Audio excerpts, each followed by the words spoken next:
নমস্কাৰ বন্ধু বান্ধৱীসকল, কি খবৰ? আশা কৰোঁ সকলোৰে ভালেই চাগে। মই হোম ষ্টৰী চেনেলটোলৈ আপোনালোকে সকলোকে স্বাগতম জনালোঁ আৰু সুপ্ৰভাত সকলোকে।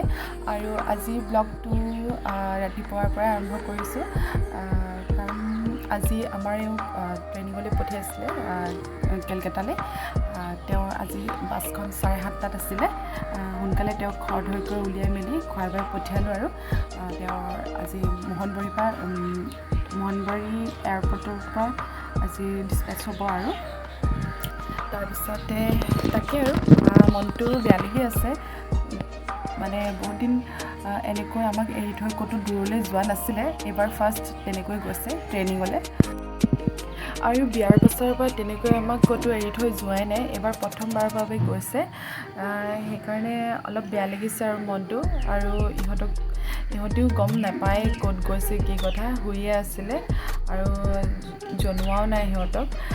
তথাপিও বিচাৰিব, পাপা কেলৈ অহা নাই, ক'ত গৈছে, তেনেকৈ সুধিব। সেয়াই আৰু মনটো অলপ বেয়া লাগি আছে।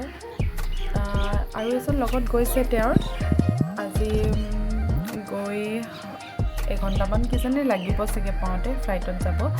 আজি তাৰ ফাৰ্ষ্ট মানে ফ্লাইট জাৰ্ণি হয়, এইবাৰ প্ৰথম এক্সপিৰিয়েঞ্চ তাৰ। তাৰপিছতে আৰু দুদিন, কাইলৈ আৰু পৰহিলৈ ট্ৰেইনিং হ'ব। তাৰপিছতে 26ত আহিব আৰু ৰিটাৰ্ণ হ'ব। সেয়াই, 2-3 দিনৰ কাৰণে গৈছে আৰু বাকী একো নাই। আৰু আমাৰ মাকো মই জনাই থোৱা আছে, মা আজি আহিব। কেইদিনমান থাকি দিবলৈ মাতিছিলোঁ মাক। অকলে অকলে বেয়া লাগে, যিহেতু সদায় লগত থাকি থাকি এটা অভ্যাস হৈ যায়। আহিলা, উঠিলা, তুমি উঠিলা? গুড মৰ্ণিং কৈ দিয়া, গুড মৰ্ণিং কৈ দিয়া, আই লাভ ইউ কৈ দিয়া, আই লাভ ইউ কৈ দিয়া, পাপা আই লাভ ইউ কৈ দিয়া। আৰে আই লাভ ইউ, জল্দি আহিবা কৈ দিয়া, আমি খেলিম কৈ দিয়া। আৰু কি কৰিবা কৈ দিয়া?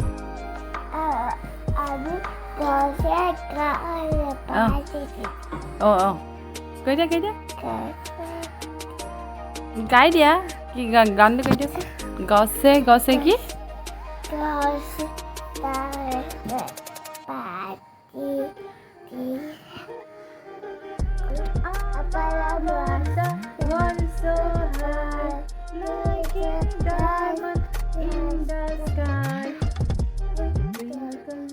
আৰু ইহঁতক এতিয়া বনাই দিম খাবলৈ। পুৰিকে বনাই দিম বুলি ভাবিছোঁ, আটা মতি ৰাখিছিলোঁ।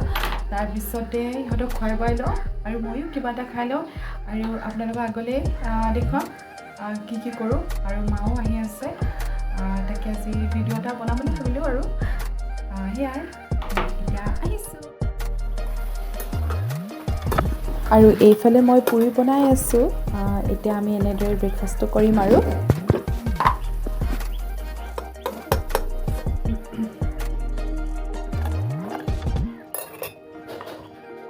কি লগাই ল'লা চাওঁ, কেনেকৈ লগাই ল'লা হে? এতিয়া কেনেকৈ এৰুৱাম এতিয়া? এইটো কেনেকৈ এৰুৱাম এইটো এতিয়া? মই যেন নোৱাৰোঁ দেই, সেইটো কাৰণে তুমি চুলিত চুব নালাগে দিয়া। চাওঁ মই এৰুৱাই দিম, চাওঁ এইবিলাক, চাওঁ চুলিত। যাম, চুলিত ক্লে লগাই নেকি বাৰু? দেখিছেনে?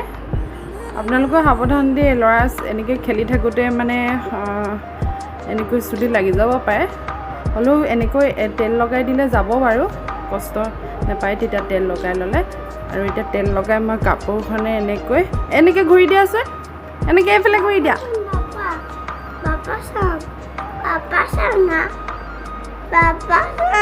ৰ'বা, মই চুলিখিনি এৰুৱাই দিওঁ দিয়া, এইফালে চাওঁ।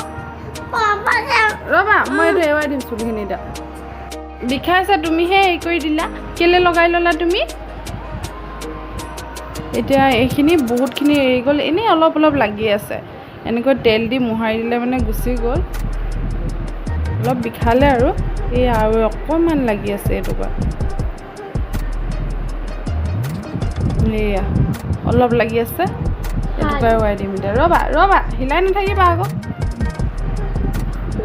আৰু অলপ থাকিলে, আৰে শুই নিদিবা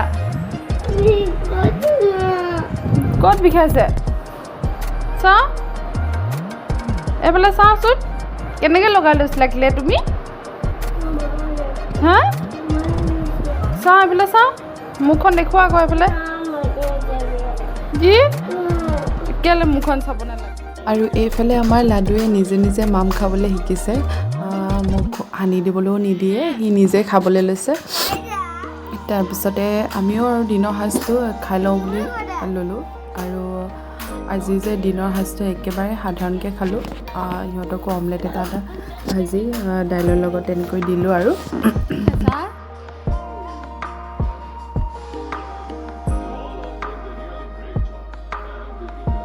আৰু ইহঁতক ভাত খোৱা সময়ত টিভিটো নহ'লে নহয় কিবা এটা নহয় কিবা এটা কাৰ্টুন চাইহে খাব আৰু সেয়া এতিয়া টিভি চাই পিনি ভাত খাবলৈ লৈছে আৰু এইফালে ময়ো লৈ ল'লোঁ এইফালে মই লৈছোঁ পিঁয়াজৰ লগত এনেই কণী খৰমৰাই পিনি এনেকৈ অলপ ভাজি ল'লোঁ আৰু এইফালে কেঁচা পিঁয়াজ এটুকুৰা আৰু ভাত দাইল আজি সিমানে আৰু একদম সাধাৰণকৈ খালোঁ ভাতখিনি আৰু অকলশৰীয়াকৈ থাকিলে কিবা মানে জুতি লগাই খাবলৈ মনে নাযায় তাৰপিছতে ইহঁতি খাই বৈ আজৰি হ'ল আৰু মা আহিবলগীয়া কথা আছিলে যে সেয়া আহি পালেহি আৰু এয়া দাদাৰ ছোৱালী দাদাৰ ল'ৰা মাক থ'বলৈ আহিলে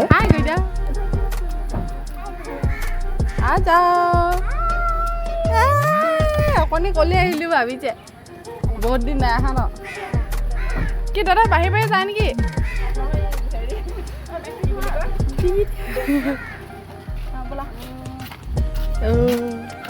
মই ব্লগ বনাই আছোঁ ব্লগ আহিলা কালিৰ পৰা আহি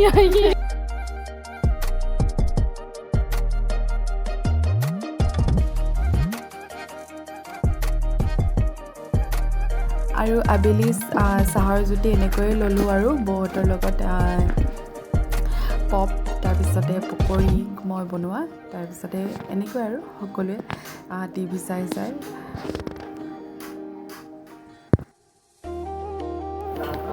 আমাৰ মাক উঠাব নোৱাৰি মায়ে কি কৰি এইটো চা মোৰ চা এইটো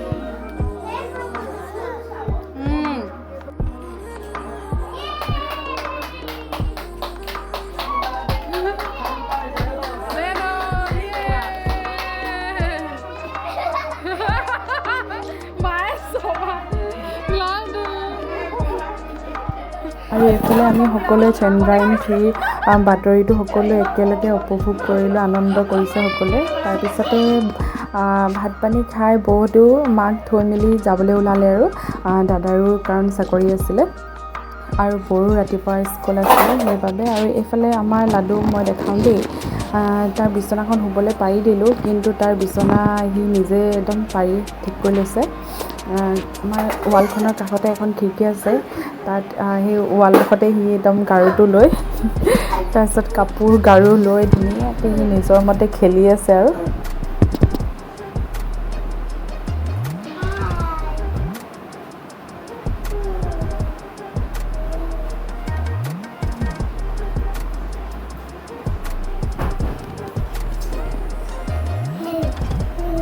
তুমি আজি ইয়াতে শুম বুলি আহিছা ইয়াতে শুবা মাৰ লগত নোহোৱা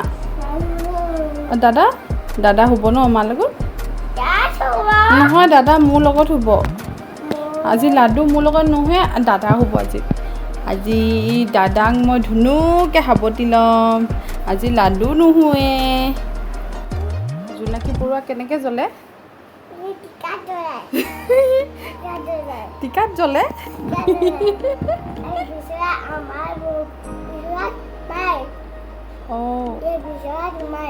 বিচনাত সোমাই ন বেবী কক্ৰচো আহি যায়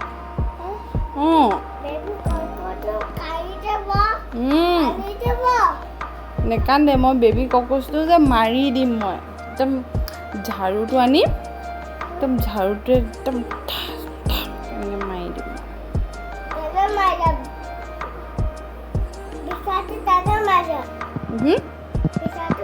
ভিছাটো যে আমাক আৰু আজিৰ ব্লগটো ইমানেই আছিল। যদিহে চাই ভাল পালে ব্লগটো প্লিজ লাইক কমেণ্ট আৰু ছাবস্ক্ৰাইব কৰিবলৈ নাপাহৰিব।